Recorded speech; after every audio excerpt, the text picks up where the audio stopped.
कभी कभी इंसान किसी के जाने से नहीं टूटता, वह उम्मीद से टूटता है, जो उसे हर रोज़ यह विश्वास दिलाती रहती है कि एक दिन वह ज़रूर लौटेगा। मैं भी हर सुबह इसी उम्मीद के साथ जागता था कि शायद आज उसका कोई संदेश आएगा, लेकिन आज वह कहेगी कि उसे मेरी याद आई। लेकिन मुझे कहाँ पता था कि जिस लड़की के लौटने का मैं इंतज़ार कर रहा था, वह मुझे अपनी यादों से भी मिटा चुकी थी। मेरा नाम आरव था। मैं एक साधारण लड़का था, छोटे से शहर में रहने वाला, सपनों से भरा हुआ और रिश्तों को दिल से निभाने वाला। मेरी ज़िंदगी बिल्कुल सामान्य चल रही थी जब तक कि मेरी मुलाकात अनाया से नहीं हुई थी। वह मेरे जीवन में किसी खूबसूरत बारिश की तरह आई थी। पहली बार मैंने उसे पुस्तकालय में देखा था। वह खिड़की के पास बैठी थी और किताब पढ़ रही थी। उसके चेहरे पर एक अजीब सी शांति थी। मैं कई मिनट तक उसे देखता रहा। उस दिन शायद उसने मुझे देखा भी नहीं होगा, लेकिन मैं उसे भूल नहीं पाया।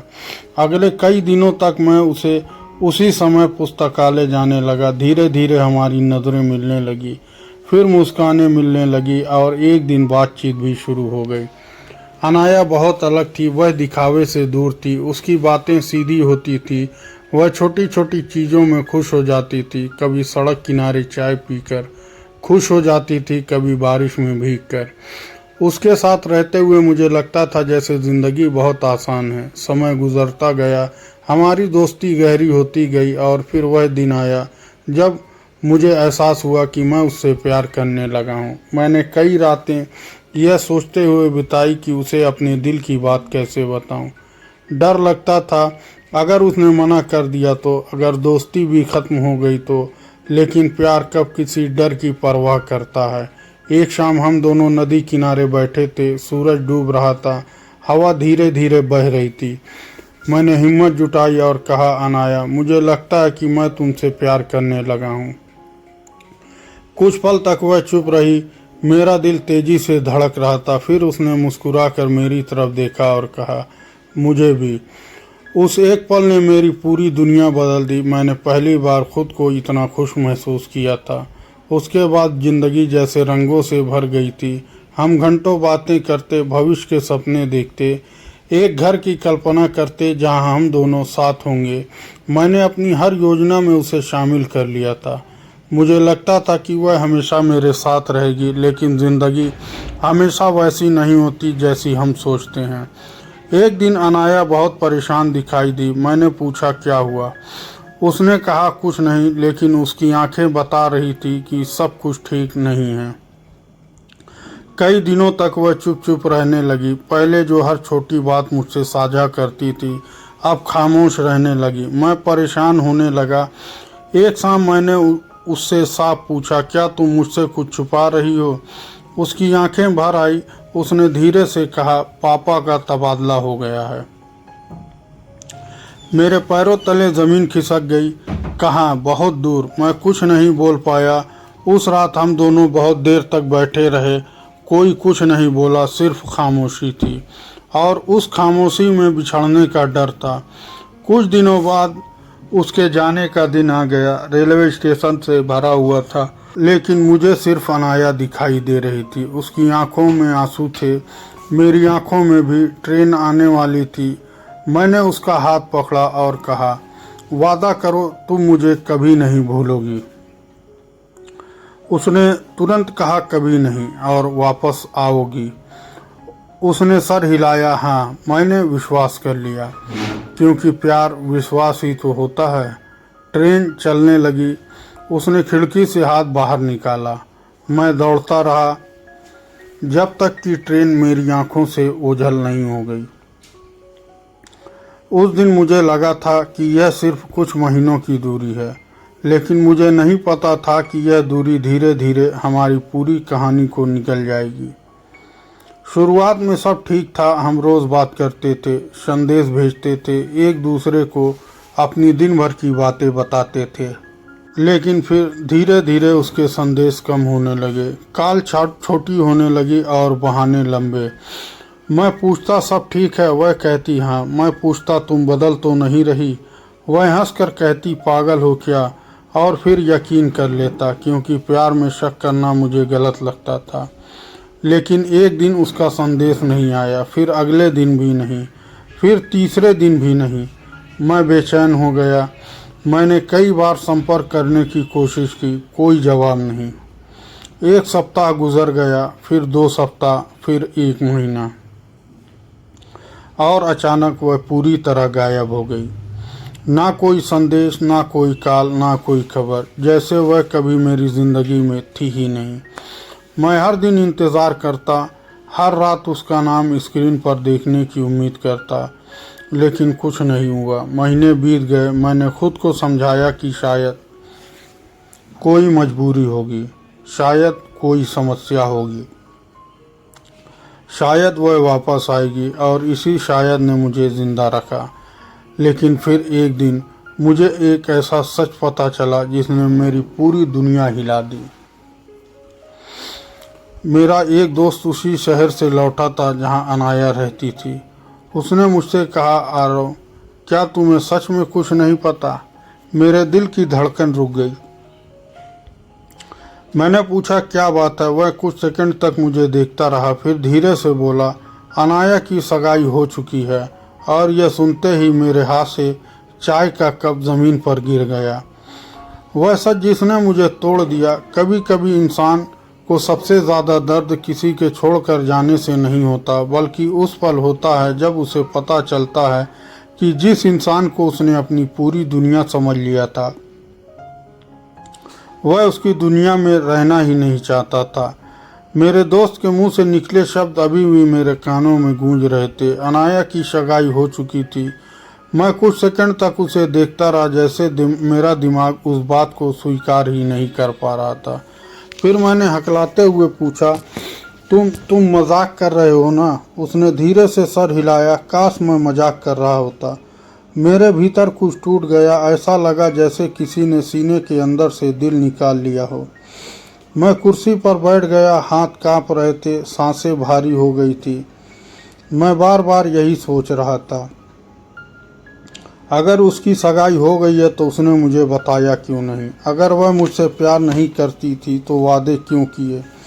अगर उसे जाना ही था तो मुझे उम्मीद क्यों थी? उस रात मैं बिल्कुल नहीं सो पाया। कमरे की दीवारों को घूरता रहा, हमारी पुरानी तस्वीर देखता रहा, पुराने संदेश पढ़ता रहा। हर शब्द अब मजाक जैसा लग रहा था। मैं हमेशा तुम्हारे साथ रहूंगी, तुम्हें कभी अकेला नहीं छोड़ूंगी, हमारा रिश्ता कभी नहीं टूटेगा। इन वाक्यों को पढ़ते पढ़ते मेरी आंखें भर आई। मैं समझ नहीं पा रहा था कि झूठ किसने बोला था, उसने या मेरी उम्मीदों ने। अगले दिन मैंने फैसला किया कि मैं सच्चाई जान कर रहूँगा। मैं उसी शहर जाने वाला था जहाँ अनाया रहती थी। कम से कम एक बार उसकी आंखों में देखकर पूछना चाहता था, मेरी गलती क्या थी? लंबे सफ़र के बाद मैं उस शहर पहुंचा। दिल जोर जोर से धड़क रहा था। मैंने उसके घर का पता ढूंढा। घर वैसा ही था जैसे उसने तस्वीरों में दिखाया था, लेकिन दरवाजे पर खड़ा होकर मेरी हिम्मत जवाब दे रही थी। कुछ मिनट बाद मैंने घंटी बजा दी। दरवाज़ा खुला। सामने एक मध्यम उम्र की महिला थी। मैं उन्हें पहचान गया। वे उसकी माँ थी। उन्होंने मुझे देखा और कुछ पल के लिए चुप रह गई। फिर बोली, तुम आरा हो ना? मैंने सर हिलाया। उनकी आंखों में अचानक उदासी उतर आई। उन्होंने मुझे अंदर बुला लिया। मैंने घबराते हुए पूछा, अनाया कहाँ है? उन्होंने जवाब नहीं दिया। कुछ देर तक खामोश बैठी रही, फिर धीरे से बोली, तुम अभी भी उसका इंतज़ार कर रहे हो? मेरी आंखें भर आई। हाँ। उन्होंने गहरी सांस ली और फिर जो कहा उसने मुझे भीतर तक हिला दिया। उन्होंने बताया कि जब वो लोग नए शहर आए थे तब घर की आर्थिक स्थिति बहुत ख़राब हो गई थी। अनाया के पिता गंभीर बीमारी से जूझ रहे थे। इलाज पर बहुत पैसा खर्च हो रहा था। पूरा परिवार मुश्किल दौर से गुजर रहा था। मैं ध्यान से सुनता रहा, लेकिन मेरे मन में एक ही सवाल था, फिर उसने मुझसे संपर्क क्यों तोड़ा? मैंने यही पूछा। आंटी कुछ पल चुप रही, फिर बोली, उसने खुद फैसला लिया था। मैं समझ नहीं पाया कौन सा फैसला। उन्होंने कहा वह नहीं चाहती थी कि उसकी परेशानियों का बोझ तुम्हारी ज़िंदगी पर पड़े। मैं अवाक रह गया, लेकिन मुझे बताना तो चाहिए था। आंटी की आंखें नम हो गई। उसे लगता था कि अगर वह धीरे धीरे दूर हो जाएगी तो तुम उसे भूल जाओगे। मेरे होठ कांपने लगे। मैं हंस भी नहीं पाया, रो भी नहीं पाया। कितनी अजीब बात थी, जिस लड़की को मैं बेवफा समझ रहा था वह मुझे दर्द से बचाने के लिए खुद दूर चली गई थी। लेकिन उसने शायद यह नहीं समझा कि सच छिपा कर दिया गया दर्द और ज़्यादा गहरा होता है। मैंने कांपती आवाज़ में पूछा, और उसकी सगाई? आंटी ने मेरी तरफ देखा, फिर बोली, हाँ उसकी सगाई हुई थी। मेरे सीने में फिर दर्द उठा, लेकिन अगले ही पल उन्होंने जो कहा उसने मुझे स्तब्ध कर दिया। वह सगाई टूट चुकी है। मैं चौंक गया। क्या? उन्होंने सर झुका लिया। लड़के वालों को जब हमारे हालात का पता चला तो उन्होंने रिश्ता तोड़ दिया। कमरे में सन्नाटा छा गया। कुछ देर तक कोई कुछ नहीं बोला। फिर मैंने धीरे से पूछा, अनाया कहाँ है? आंटी की आंखें भर आई। उन्होंने मेरी तरफ देखा और कहा, वह यहाँ नहीं रहती। कहाँ गई? किसी दूसरे शहर। क्यों? आंटी ने जवाब दिया, वह अपने सपनों को बचाने। मैं समझ नहीं पाया। उन्होंने बताया कि सगाई टूटने के बाद अनाया पूरी तरह टूट गई थी। लोग बातें बनाने लगे थे, रिश्तेदार ताने देने लगे थे, हर कोई उसे दोषी मान रहा था। उसने फैसला किया कि वह अपनी ज़िंदगी खुद बनाएगी और वह नौकरी करने दूसरे शहर चली गई। मैं चुप बैठा रहा। दिल में अजीब सी हलचल थी। एक तरफ गुस्सा था, दूसरी तरफ प्यार। एक तरफ शिकायतें थे, दूसरी तरफ उसकी मजबूरियाँ। मैं समझ नहीं पा रहा था कि उसे माफ़ करूं या नहीं, लेकिन एक बात साफ थी, मैं अभी भी उससे प्यार करता था, बहुत ज़्यादा। इतना कि सारे दर्द के बाद भी उसके लिए दुआ निकलती थी। घर लौटते समय मैं स्टेशन पर बैठा था। ट्रेन आने में समय था।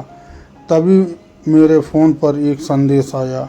अनजान नंबर था। मैंने संदेश खोला और जैसे ही शब्द पढ़े मेरे हाथ कांपने लगे। उसमें सिर्फ एक पंक्ति लिखी थी, अगर कुछ रिश्ते अधूरे रह जाए तो क्या उन्हें दोबारा शुरू किया जा सकता है। नीचे कोई नाम नहीं था, लेकिन मैं पहचान गया, वह अनाया थी। 2 साल बाद पहली बार मेरी आंखों से आंसू बह निकले। मैंने तुरंत उत्तर लिखना चाहा, लेकिन तभी दूसरा संदेश आया और उस संदेश ने मेरे पैरों तले ज़मीन खिसका दी। उसमें लिखा था, मुझसे मिलने से पहले तुम्हें एक सच जानना होगा, मैं अब पहले वाली अनाया नहीं रही। मैं स्क्रीन को देखता रह गया। कुछ लोग हमारी ज़िंदगी में हमेशा के लिए रहने नहीं आते। वे हमें ज़िंदगी का सबसे बड़ा सबक सिखाने आते हैं, और जब उनका काम पूरा हो जाता है तो वो चले जाते हैं, लेकिन उनकी यादें उम्र भर हमारे साथ रहती हैं। उस रात मेरी आंखों में नींद नहीं थी। फ़ोन की स्क्रीन बार बार देख रहा था। अनाया का संदेश अभी भी सामने था, मैं अब पहले वाली अनाया नहीं रही। ये शब्द मेरे मन में लगातार घूम रहे थे। मैं जितना सोचता उतना ही बेचैन हो जाता। आखिर ऐसा क्या हुआ होगा? 2 साल तक वह कहाँ थी, कैसी रही, और अब अचानक क्यों लौट आई? बहुत देर तक सोचने के बाद मैंने जवाब भेजा, सच चाहे जैसा भी हो, मैं सुनना चाहता हूँ। कुछ मिनट तक कोई उत्तर नहीं आया। फिर फ़ोन बजा। स्क्रीन पर वही अनजान नंबर था। मेरे हाथ काँप रहे थे। मैंने कॉल उठाई। कुछ सेकंड तक दोनों तरफ खामोशी रही। फिर एक जानी पहचानी आवाज़ सुनाई दी। आरव, मेरी आंखें भर आई। 2 साल बाद भी मैं उस आवाज़ को पहचान गया। मैं कुछ नहीं बोल पाया, गला भर आया। उधर से भी सिसकियों की आवाज़ आ रही थी। काफ़ी देर बाद उसने कहा, मुझे माफ़ कर दो। मैंने आंखें बंद कर ली। ये वही शब्द थे जिनका मैं वर्षों से इंतज़ार कर रहा था, लेकिन पता नहीं क्यों उन्हें सुनकर भी मेरे अंदर खुशी नहीं हुई। शायद दर्द बहुत गहरा था। मैंने धीमे से पूछा, क्यों किया तुमने ऐसा? कुछ पल तक वह चुप रही, फिर बोली, क्योंकि मैं कमज़ोर पड़ गई थी। मैं सुनता रहा। वह बताने लगी, पिता की बीमारी के बाद घर की सारी जिम्मेदारियां उसके कंधों पर आ गई थी। सगाई टूटने के बाद समाज की बातें अलग, रिश्तेदारों के ताने अलग। हर दिन कोई ना कोई उसे यह एहसास दिलाता कि उसकी ज़िंदगी ख़त्म हो चुकी है। वह अंदर से टूटती जा रही थी। उसे लगता था कि अगर वह मुझसे जुड़ी रही तो मैं भी उसे दर्द में डूब जाऊंगा। इसलिए उसने खुद को सबसे दूर कर लिया, मुझसे भी। मैं चुप था, दिल कह रहा था कि उसे माफ़ कर दूं, लेकिन वर्षों का इंतज़ार भी सवाल पूछ रहा था। मैंने पूछा, एक बार सच बता देती तो क्या मैं तुम्हारा साथ छोड़ देता? फ़ोन के दूसरी तरफ सन्नाटा छा गया। फिर उसकी टूटी हुई आवाज़ आई, नहीं।